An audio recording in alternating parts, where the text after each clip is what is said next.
एक డైవర్షన్ ఇటువైపు వెళ్ళలేమేమో.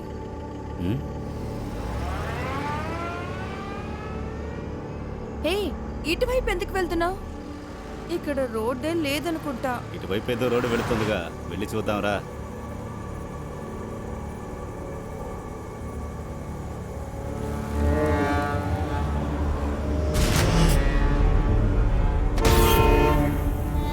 రే రిషి, తమ్ముడు, ఇది చాలా ప్రమాదకరమైన చోటు. ఇటువైపు వెళ్ళొద్దు. ఊర్లోకి ఇటువైపు వెళ్ళు. ఎంత వీలైతే అంత తొందరగా ఊర్లోకి వెళ్ళి చేరుకో తమ్ముడు. ఈ టైంలో నువ్వు ఇక్కడేం చేస్తున్నావు? బాగుంది కదా?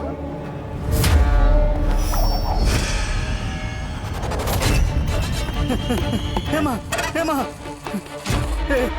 హేమా, హేమా, తలుపు తీ. ఏయ్! హేమా! భయంగా ఉంది నాన్న, ఇక్కడ నుంచి వెళ్ళిపో.